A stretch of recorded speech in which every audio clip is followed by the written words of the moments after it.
आज की इस वीडियो में हम 9th क्लास फिजिक्स से यूनिट नंबर 4 जिसका नाम है टर्निंग इफेक्ट ऑफ फोर्सेस इसके तमाम न्यूमेरिकल सॉल्व करेंगे। इसके टोटल 10 न्यूमेरिकल हैं 4.1 से लेकर 4.10 तक।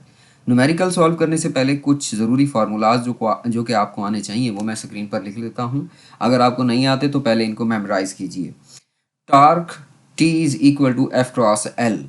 F यहाँ पे फोर्स है और L लेंथ है।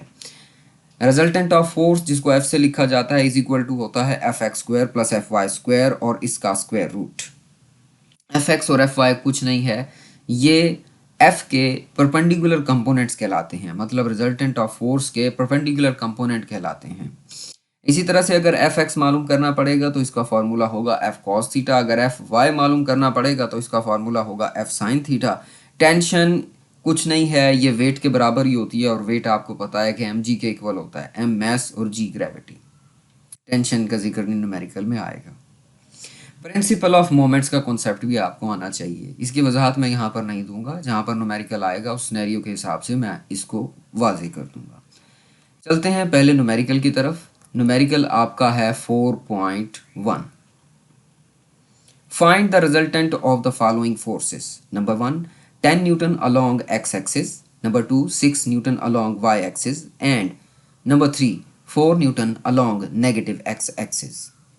इसमें आपको F मालूम करना है, जबकि Fx 10 न्यूटन के इक्वल दिया गया है, Fy 6 न्यूटन के इक्वल दिया गया है और F नेगेटिव एक्स एक्सिस वो आपको 4 न्यूटन के इक्वल दिया गया है। देखें जो नेगेटिव एक्स एक्सिस है इसमें आपने कुछ नहीं करना सिवाय इसके कि ये नेगेटिव एक्स एक्सिस को पॉजिटिव एक्स एक्सिस से माइनस कर दें, यानी एफ एक्स आपका कितना होगा 10 माइनस 4। बहरहाल गिवन डाटा हम लिख लेते हैं और इसके सॉल्यूशन में ये चीज़ भी आपको क्लियर हो जाएगी। एफ एक्स 10 हो गया, एफ वाई 6 न्यूटन हो गया और एफ नेगेटिव एक्स 4 न्यूटन हो गया।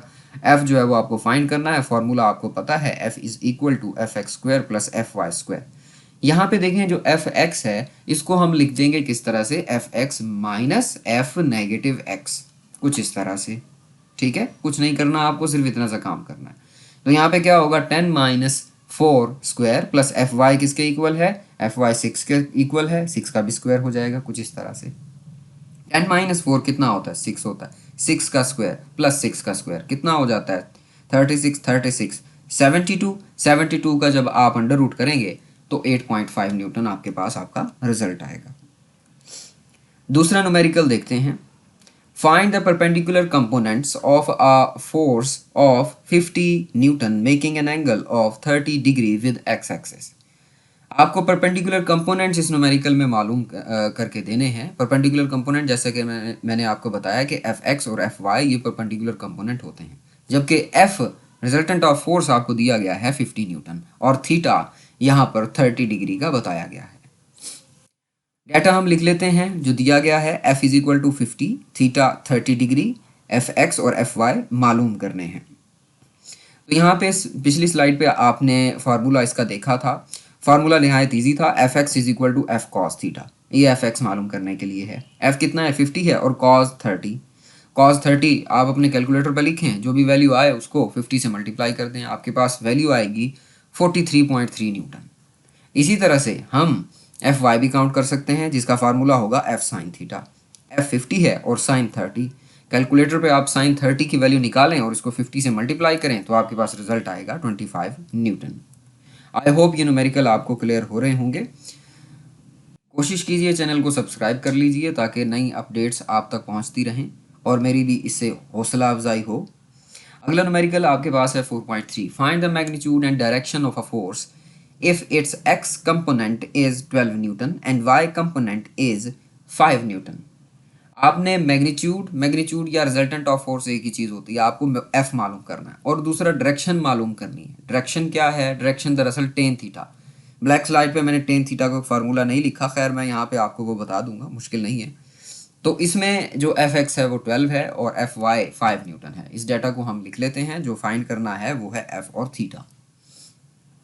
यहाँ पे सबसे पहले f मालूम करते हैं, f के लिए वही फार्मूला हम यूज़ करेंगे, इनकी वैल्यूज़ को पुट कर देते हैं। 12 का स्क्वायर प्लस 5 का स्क्वायर, 12 का स्क्वायर 144 होता है और 5 का स्क्वायर होता है 25। इन दोनों को प्लस करते हैं तो रिजल्ट आता है 169। 169 को जब आप अंडर रूट करेंगे तो 13 न्यूटन आपके पास एफ का आंसर आएगा। अब चलते हैं थीटा की तरफ। देखें थीटा मालूम करने के लिए आपको एक फॉर्मूला चाहिए जो कि है tan theta is equal to F Y divided by F X. ठीक है, क्योंकि आपने यहाँ पे सिर्फ और सिर्फ थीटा मालूम करना है, आपने टेन थीटा मालूम नहीं करना। तो ये जो ट्रिग्नोमेट्रिक आइडेंटिटी है, ट्रिग्नोमेट्रिक आइडेंटिटी से मुराद मेरी ये है, ये ट्रिग्नोमेट्रिक आइडेंटिटी है। ठीक है, कॉस, टेन, साइन, ठीक है, ये आपकी बुक में फिलहाल बताए जा रहे हैं, मैं इन्हीं का नाम लेता हूँ। ये ट्रिग्नोमेट्रिक आइडेंटिटीज होती हैं। जब ये बराबर के दूसरी तरफ जाती हैं तो ये माइनस में नहीं लिखी जाती जिस तरह के कोई न्यूमेरिक वैल्यू लिखी जाती है, ये इन्वर्स में लिखी जाती हैं। यानी अगर ये बराबर के उस तरफ जाएगा तो ये होगा टेन इन्वर्स। इन्वर्स कुछ नहीं है सिवाय इसके कि इसके ऊपर पावर -1 लिखी जाएगी। ठीक है, कुछ इस तरह से बराबर के उधर चला गया तो लिखा गया टेन इन्वर्स। इन्वर्स जो है वो पावर सिर्फ -1 होती है और कुछ नहीं होता। आगे F Y divided by F X. याद रखेंगे कि वाई का कंपोनेंट ऊपर रहेगा और एक्स का कंपोनेंट नीचे रहेगा। इनकी वैल्यूज को पुट कर लेते हैं। आपकी कैलकुलेटर में ये अवेलेबल है, जब आप शिफ्ट दबाकर 10 दबाएंगे तो 10 इन्वर्स आ जाएगा। 10 इन्वर्स ब्रैकेट स्टार्ट करेंगे, 5 डिवाइडेड बाय 12 ब्रैकेट बंद और इज इक्वल टू करेंगे तो कैलकुलेटर आपको 22.6 डिग्री का आंसर देगा। आई होप ये न्यूमेरिकल आपको क्लियर हो गया होगा। अगला numerical 4.4।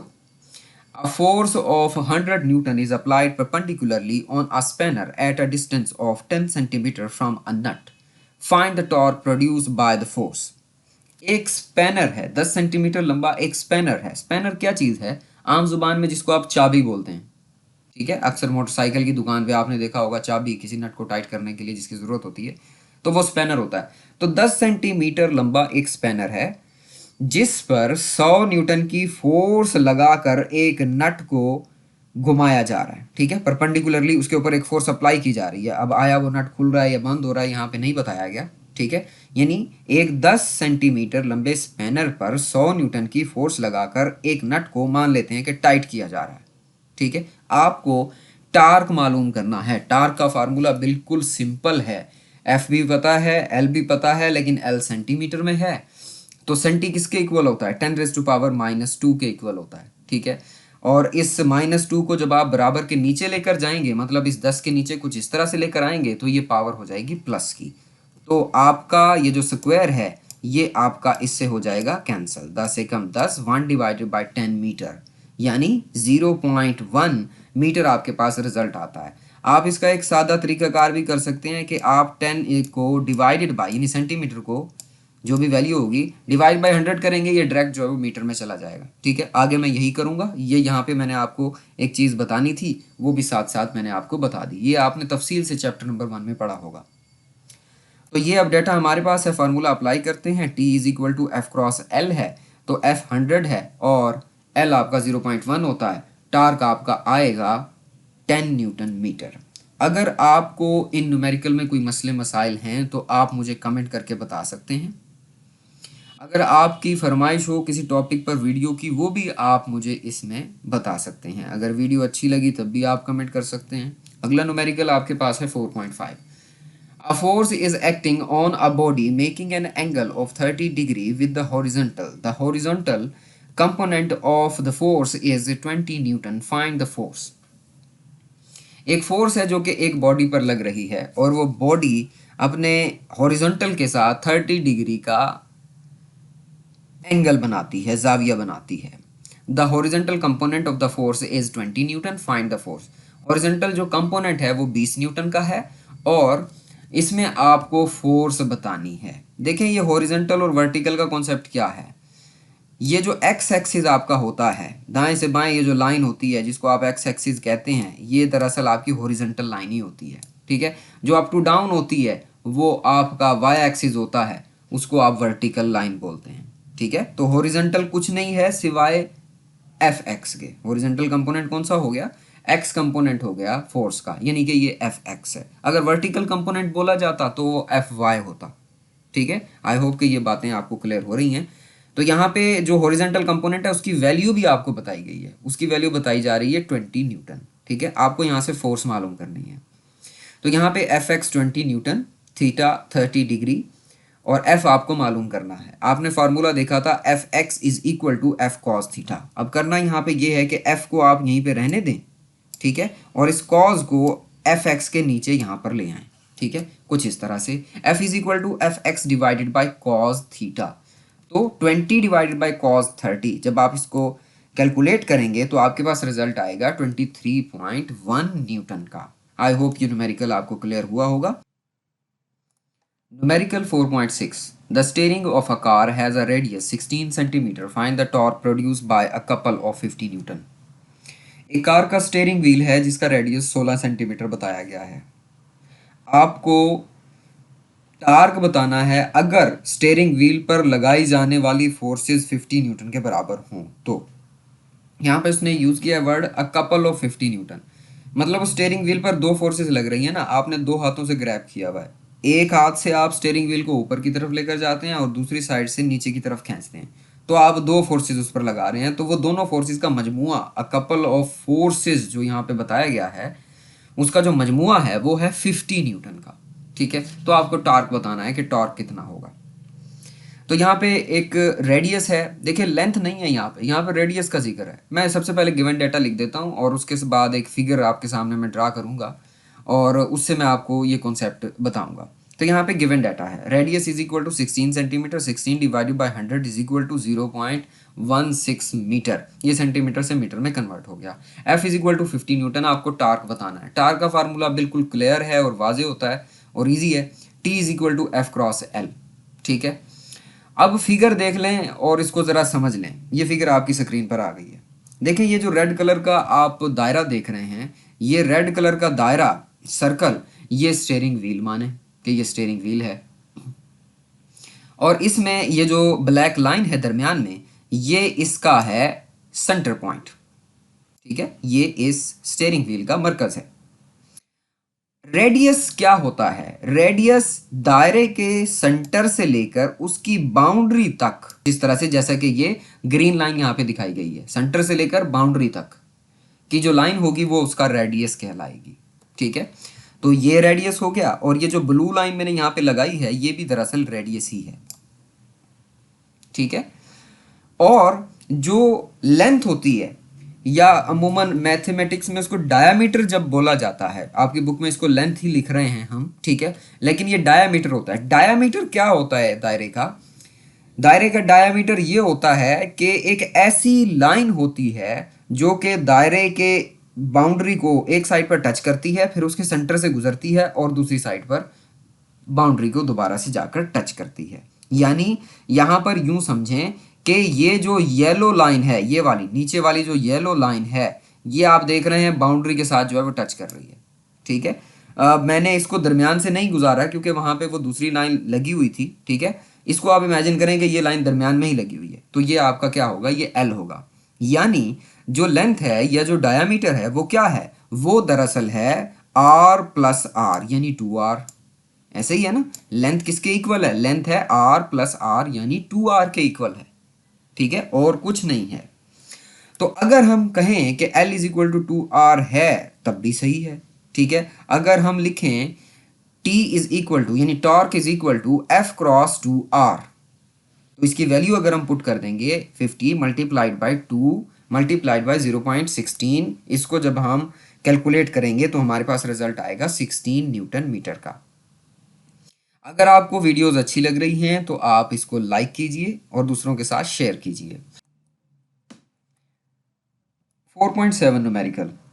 A picture frame is hanging by two vertical strings. The tension in the strings are 3.8 Newton and 4.4 Newton. Find the weight of the picture frame. एक scenario है कुछ इस तरह से कि घरों में आपने देखा होगा कि सीनरियाँ या पिक्चर्स दीवार पे जो है वो लगाई जाती हैं, ठीक है। दो रस्सियों के ज़रिए, दो स्ट्रिंग के ज़रिए उनको जो है वो बांध दिया जाता है। तो इसी तरह का एक सिनेरियो है, वो कहता है कि इस तरह का एक पिक्चर फ्रेम दीवार पर हैंग है, ठीक है। उसमें एक जो स्ट्रिंग है, एक जो डोरी है, उसकी टेंशन कितनी होगी? 3.8 न्यूटन की, और दूसरी जो डोरी है उसकी टेंशन होगी 4.4 न्यूटन, ठीक है। एक की 3.8 और दूसरे की 4.4 Newton. Find the weight of the picture frame. आपने इस पिक्चर फ्रेम का वेट मालूम करके बताना है कि ये कितना होगा। इसके लिए देखें, उसी ब्लैक स्लाइड को अपने जहन में दोबारा से लाएं, वहाँ पे मैंने वेट के बारे में आपको बताया था, ठीक है, टेंशन के बारे में बल्कि बताया था कि टेंशन जो है वो कुछ नहीं है, वो वेट के बराबर ही होती है, ठीक है, टेंशन वेट के बराबर ही होती है। तो सिंपली इस न्यूमेरिकल में हम क्या करें, हम अगर इन दोनों टेंशन को जमा कर दें तो हमारे पास टोटल टेंशन निकल आएगी, वही टोटल टेंशन आपका वेट भी होगी। ठीक है, क्लियर हो गया आपको? आए लिख लेते हैं इसको। T1 है 3.8 न्यूटन, T2 है 4.4 न्यूटन। वेट आपको मालूम करना है। अगर हम कैलकुलेट करें W is equal to T is equal to T1 plus T2, यहाँ पे T जो है वो टोटल टेंशन है और ये वेट के बराबर है, तो ये सारा किसके इक्वल हो जाएगा? 3.8 plus 4.4 is equal to 8.2 newton. तो आपकी पिक्चर का फ्रेम 8.2 न्यूटन है। नेक्स्ट न्यूमेरिकल है 4.8। Two blocks of masses 5 kg and 3 kg are suspended by the two strings as shown in the figure. Find the tension in each string. Tension आपको हर एक string में बतानी है कि कितनी है।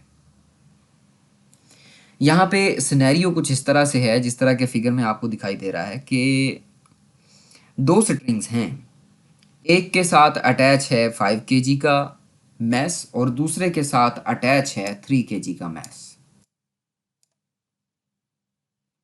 यहाँ पे आपको टेंशन बतानी है, यानी कि ये अगर मान लें सपोज ये स्ट्रिंग ए है तो इसकी टेंशन कितनी होगी? टी ए मान लेते हैं कि इसकी टेंशन होगी टी ए, और ये स्ट्रिंग बी है तो मान लें कि इसकी जो टेंशन है वो होगी टी बी। ठीक है, अब इस सिनेरियो को थोड़ा सा देखें और कॉमन सेंस के हिसाब से इसको समझने की कोशिश करें। यहाँ पे ये जो स्ट्रिंग ए है, स्ट्रिंग ए पर टेंशन ज़्यादा होगी। कितनी ज़्यादा होगी? कितने वेट के हिसाब से इसके ऊपर टेंशन होगी? इस स्ट्रिंग ए के ऊपर कितनी मैस की टेंशन होगी? क्या 5 kg मैस के हिसाब से इसमें टेंशन होगी? क्या 5 kg मैस के हिसाब से इसमें टेंशन होगी? इस पर 5 kg ही लगा हुआ है ना? नहीं, 8 kg का मैस इसके ऊपर जाता है, क्योंकि ये 5 kg है, फिर 5 kg के नीचे आकर दूसरे स्ट्रिंग के साथ ये बंधा हुआ है 3 kg का मैस, और ये ओवरऑल टेंशन स्ट्रिंग ए में जाती है। ये इसी तरह से ही आप इसकी मिसाल ले लें कि आपने अपने हाथ में एक रस्सी पकड़ी हुई है, आप उस रस्सी के साथ 5 किलो का एक वजन बांध देते हैं। ठीक है, अब इसी सिनेरियो में, इसी पोजीशन में रहते हुए उसी रस्सी पर 5 kg के नीचे जाकर आप 3 kg का और मैस बांध देते हैं। अब टोटल कितना मैस है जो आपने उठाया हुआ है अपने हाथ में? 5 kg या 8 kg? यकीनन आपने 8 kg उठाया हुआ है। क्लियर है? यानी जो स्ट्रिंग ए है उसके अंदर जो टेंशन है वो 8 kg मैस के हिसाब से है, और स्ट्रिंग बी में जो टेंशन है वो सिर्फ 3 kg मैस के हिसाब से है। मेरा ख्याल है पॉइंट मैंने आपको क्लियर किया है। यहाँ पे लिख लेते हैं मैस एम ए पहला मैंने लिखा है 5 kg, एम बी दूसरा करके लिखा है 3 kg, टेंशन टी ए और टी बी ये आपको मालूम करनी है। तो सबसे पहले जो है वो टी ए फाइंड कर लेते हैं। ठीक है, फार्मूला क्या है? क्योंकि ये वेट के इक्वल होता है, is equal to M G. ठीक है, तो यहाँ पे जो m है, m क्या है दरअसल? M A plus M B है। इन दोनों की वैल्यूज को हम पुट कर लेते हैं, या m की जगह पे इसको लिख देते हैं। ठीक है, तो ये होगा 5 + 3 मल्टीप्लाइड बाय g यानी कि 10, ये होगा 80 न्यूटन। सो टी ए हमारे पास आता है 80 न्यूटन। अब चलते हैं हम टी बी की तरफ। देखें टी बी का सिनेरियो तो बिल्कुल क्लियर है, इसमें सिर्फ मैस बी ही आता है। स्ट्रिंग ए में तो 2 मैसेज आते थे ना, कि दोनों का जो टेंशन है वो उसमें आ रहा है, लेकिन जो नीचे वाला स्ट्रिंग है इसमें सिर्फ और सिर्फ टेंशन 3 kg मैस की आएगी। लिहाजा मैंने लिखा M B multiplied by G. M B कितना है? 3 है, multiplied by 10 is equal to 30 newton. आपके पास आपका रिजल्ट हो गया। आई होप ये न्यूमेरिकल आपको यहाँ तक क्लियर हुए होंगे। Numerical 4.9. A nut has been tightened by a force of 200 Newton using 10 centimeter long spanner. What length of a spanner is required to loosen the same nut with 150 Newton force? एक 10 centimetre लंबे spanner से 200 Newton की force लगाकर एक नट को tight किया जा रहा है। अगर फोर्स 150 न्यूटन की लगाई जाए तो बताएं कि कितना लंबा स्पैनर दरकार होगा। ये उस न्यूमेरिकल में कहा जा रहा है। गिवन डाटा लिख लेते हैं। F1 जो है वो 200 न्यूटन है और F2 150 न्यूटन है। इसी तरह से L1 है 10 सेंटीमीटर, 10 डिवाइड बाई 100 करेंगे तो 0.1 मीटर में चला जाएगा रिजल्ट। L2 आपको यहाँ से फाइंड करके बताना है। देखें, जब इस तरह का सिनेरियो आए कि आपको दो डेटा से डील करना पड़े, दो डेटा से मेरी क्या मुराद है, दो डेटा से ये मुराद है कि आप पहली स्टेटमेंट को पढ़ें। दो स्टेटमेंट है ना, ये फुल स्टॉप से पहले यहाँ तक एक स्टेटमेंट है और यहाँ से बाद में एक दूसरी स्टेटमेंट है। पहली स्टेटमेंट में आपको जो डेटा दिया गया है उसमें एक फोर्स है और एक है लेंथ। जो दूसरा डेटा है उसमें भी आपको एक फोर्स दी गई है और दूसरी दी गई है लेंथ। अगर जो मालूम नहीं है लेकिन लेंथ है, ठीक है, मालूम नहीं है फिर भी आप उसको गिने। तो दूसरी स्टेटमेंट में भी आपको फोर्स और लेंथ दी गई है। जब इस तरह से दो डेटाज आ जाएं, मैं पहले के फोर्स और लेंथ को एक डेटा बोल रहा हूं और दूसरे के फोर्स और लेंथ को दूसरा डेटा बोल रहा हूं, ठीक है। जब आपके पास इस तरह के दो डेटा आ जाएं तो आप मैथमेटिक की एक टर्म इस्तेमाल करते हैं कंपैरिजन की। मैं थोड़ा सा बता देता हूं कि ये किस तरह से होती है। कंपैरिजन में इस तरह से है कि जब आप दो डेटा से डील करते हैं, दो डेटा कौन से हैं मैंने अभी आपको वाज़ेह किया है। यानी उसमें पहला डेटा क्या है, F1 है और L1 है, दूसरा डेटा उसमें है F2 और L2। ये फार्मूला टार्क के बनते हैं, ठीक है। यानी F क्रॉस L टार्क बनता है, F क्रॉस L टार्क बनता है, एक T1 होगा और एक T2 होगा, ठीक है। कंपैरिजन में आप क्या करते हैं, कंपैरिजन में ये करते हैं कि इन दोनों को, जो मतलब इस चीज़ में, इस केस में सारी जो चीज़ नज़र नहीं आ रही वो क्या है, वो टार्क है, उन दोनों को आप कंपैरिजन कर देते हैं आपस में। कंपैरिजन का मतलब कुछ नहीं है, बस दो वैल्यूज़ को आपस में बराबर कर देना होता है, जिस तरह के आप यहाँ पे देख सकते हैं। ये दो वैल्यूज़ को आपस में बराबर किया गया इस तरह से, यही होता है कंपैरिजन, ठीक है। लेकिन उन दो को बराबर करें जो कि आपके तमाम न्यूमेरिकल में कहीं नज़र नहीं आ रही हो, ठीक है। डायरेक्टली नज़र ना आ रही हो, इनडायरेक्टली तो नज़र आ रही है, क्योंकि पहले में आप 200 ज़रब 10 करेंगे तो आपके पास टार्क बनेगा, ठीक है। या मीटर में करके उसको मल्टीप्लाई कर लें, 0.1 मीटर, 200 मल्टीप्लाइड बाई 0.1 मीटर जब आप करेंगे तो वो टार्क बनेगा, ठीक है। लेकिन डायरेक्टली तौर पर वो चीज़ इसके अंदर नहीं दिखाई गई, तो हम क्या करेंगे, हम उसको उठाएंगे, बराबर करेंगे कुछ इस तरह से कि टार्क का फॉर्मूला F क्रॉस L है। अब देखिए मैं कंपैरिजन की टर्म अप्लाई करूंगा, comparing torques T1 is equal to T2, ठीक है। तो इनके डेटाज को मैं लिख देता हूं, F1 cross L1 is equal to F2 cross L2। यहां से आपको L2 चाहिए तो F2 को आप इन दोनों के नीचे ले जाएं, ठीक है, कुछ इस तरह से। L2 is equal to F1 multiplied by L1 divided by F2, ठीक है। इनकी वैल्यूज को यहां पे हम पुट कर देते हैं। F1 के लिए 200, L1 के लिए 0.1 और F2 के लिए 150। तो आपके पास रिजल्ट आएगा 0.1333 मीटर, ठीक है। इसको सेंटीमीटर में करने के लिए आप क्या करेंगे, इसको मल्टीप्लाइड बाय 100 करेंगे। जब मल्टीप्लाइड बाय 100 करेंगे तो आपका जवाब आप सेंटीमीटर में इससे ले सकते हैं, जो कि आपकी बुक के मुताबिक हो जाएगा, ठीक है। आप चाहते तो इसको यहीं पे ही सेंटीमीटर ही रहने देते और ये आखिर में सेंटीमीटर ही आ जाता, ठीक है। लेकिन एक जो तरतीब हमने सारे न्यूमेरिकल में रखी है कि हम सेंटीमीटर को देखते हैं और उसको मीटर में कर देते हैं, तो वो हमने कन्वर्शन यहाँ भी उसी तरह से रखी है ताकि वो सीक्वेंस एक तरह का ही रहे, ठीक है। आखिर में जाके फिर हमने उसको सेंटीमीटर में वापस कन्वर्ट कर दिया, 13.33 सेंटीमीटर। आई होप कि न्यूमेरिकल आपको क्लियर हो गया होगा। Numerical 4.10, a block of mass 10 kg is suspended at a distance of 20 cm from the center of a uniform bar 1 meter long. What force is required to balance it at its center of gravity by applying the force at the other end of the bar? इस scenario को मैं एक diagram से आपको समझाता हूँ और इसी के ज़रिए ये आसानी के साथ सॉल्व हो जाएगा, ठीक है। आप बना सकते हैं इसको, ज़्यादा मुश्किल नहीं है। तो यहाँ पे क्या है, एक बार है जो कि मैंने यहाँ पे लिखा है A से लेकर B तक जाती है, ठीक है। इसकी लेंथ कितनी है, इसकी लेंथ है हमारे पास 1 मीटर की। ये अपने सेंटर ऑफ ग्रेविटी O पर टिकी हुई है, ये सेंटर ऑफ ग्रेविटी, मैंने पॉइंट O उसको बना दिया। इस O से 20 सेंटीमीटर के फासले पर 10 केजी का एक मैस मौजूद है, लगा हुआ है, लटका हुआ है।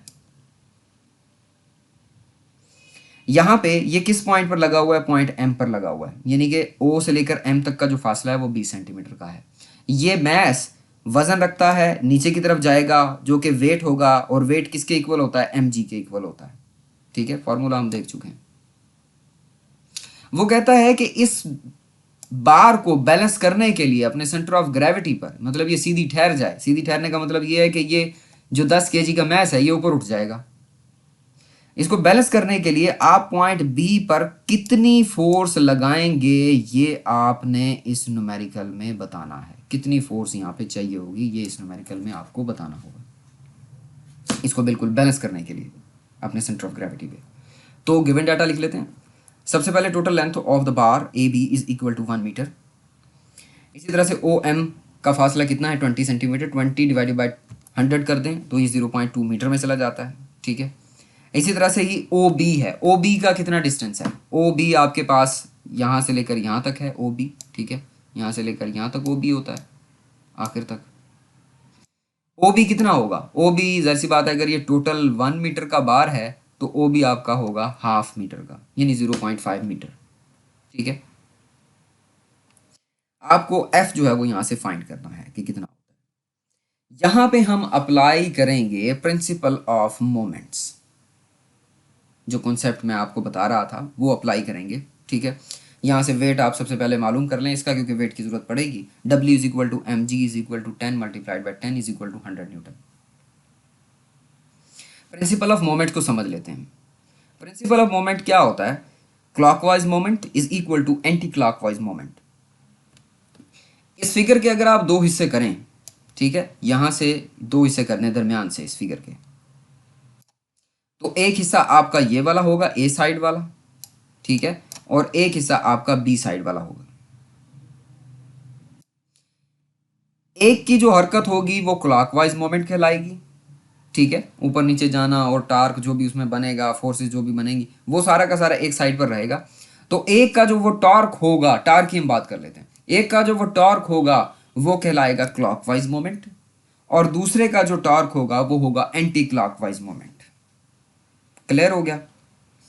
अब देख लेते हैं यहाँ पे जो क्लॉकवाइज मोमेंट है उसमें कौन कौन सी चीजें आती हैं। देखें, मोमेंट कुछ नहीं है, इसमें टार्क ही रहेगा। ठीक है, टार्क में क्या होता है, एक न्यूटन होता है, मैं यूनिट की बात कर रहा हूँ, फोर्स का यूनिट कितना होता है, क्या होता है, न्यूटन होता है। और ओ बी क्या है, ओ बी एक लेंथ है, ये दरअसल कुछ नहीं है, वही है, एफ क्रॉस एल है। ठीक है, यहाँ पे वेट का यूनिट भी न्यूटन होता है, यानी कि एफ और डब्ल्यू यहाँ पे कोई फर्क नहीं है, दोनों ही न्यूटन में होते हैं, दोनों का यूनिट सेम होता है, ओ एम का यूनिट भी सेम है, ओ बी का यूनिट भी सेम है। तो इस तरफ भी टार्क है, उस तरफ भी टार्क है।